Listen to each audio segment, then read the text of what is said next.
Hello, I'm Doug Marproff from South Kingstown. I used to be an armed security guard before I became active duty. I'm now a pistol permit instructor and a range officer. So I have quite a bit of experience with firearms. I would like to voice my concern about many of the bills that are presented this week. 5155, which would attempt to limit magazine capacity to 10 rounds. As we all know, criminals do not obey statutes. This would only apply to the law-abiding citizen. We need full capacity magazines for the same reason the police need them. As you might know, the police are exempt from this bill because they require full capacity magazines. And citizens are definitely at a disadvantage if they have to carry 10-round magazines. I own a Beretta rifle that does not have, and it only takes 20-round magazines. There are no smaller magazines manufactured for this rifle. It's a very old rifle, and there's not too many of them, and I don't believe anyone would ever manufacture smaller magazines for this rifle. Also, I believe this bill is unconstitutional because there's no provision for financial compensation to compensate the owners for the magazines.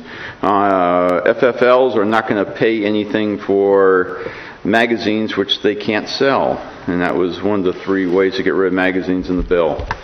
For 5262, this would place severe restrictions on rifles and shotguns.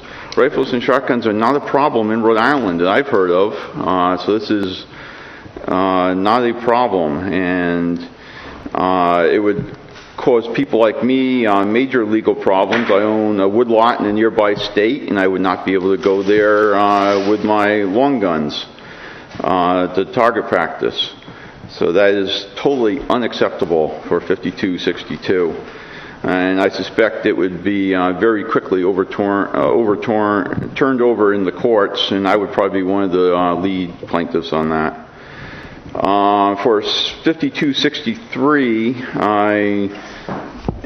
is basically trying to put minors in jail, basically for just possession, and they want to get rid of the word and use.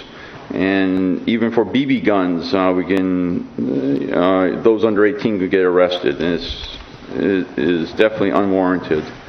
One of the worst bills is 5345, where they're trying to prevent CCW holders from school grounds with a firearm.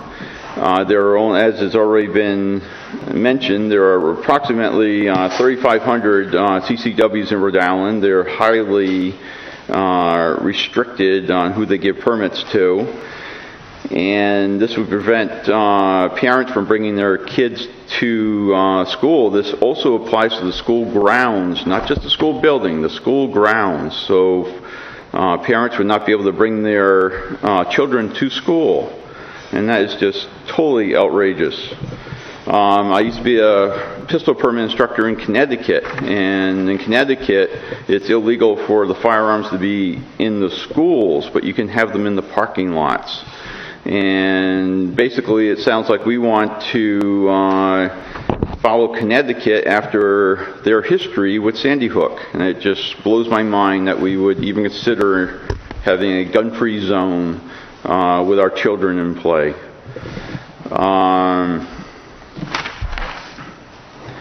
I'm also asking you to oppose 5437.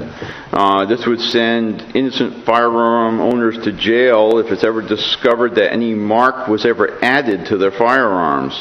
Many firearms, especially after World War II, were upgraded and customized, and gunsmiths often either put their name or they added a mark to show that the model number was changed. So that would make all those firearms basically illegal. A lot of folks probably don't even know their firearms were altered in that way, and that's I see no need for that, and it's just an outrageous bill. 5554 could send someone to jail just for loaning a friend a hunting firearm if it's later discovered that there was a restraining order on the friend that they weren't aware of. So I think that's a very dangerous bill. 5730, please oppose 5730, which assigns additional financial burdens to CCW holders. We're already paying a $40 application fee. Now they want to increase that to include paying for the background checks. How would people feel if we decided voters had to pay roughly $100 for the right to vote? I don't think that would go over very well, and the right to keep and bear arms is on the same league as voting.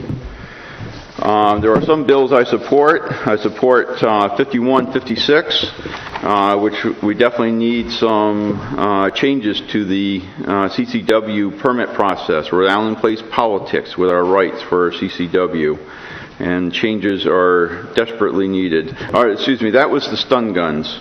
The stun guns I don't really care that much about because I am certain stun guns are going to be legal in Rhode Island by next year, no matter if this is passed or not. Someone like me will take this to court and will win because it's already been proved it's unconstitutional to ban stun guns. 5729,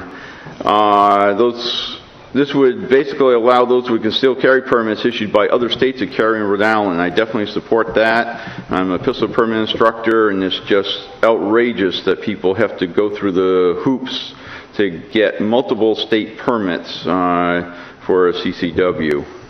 It definitely should be like a driver's license. For 6039, this is the one we have to take the politics out of the permit process. With the Attorney General likes to play games issuing pistol permits. I've had many students get the phone call where they're told they're going to get denied and have the opportunity to go down there and withdraw their application. So the Attorney General doesn't look bad denying a lot of permits. And we need major changes in this regard. There's a lot more I would like to talk about, but I realize it's late, so I'll cut it off there unless there's any questions.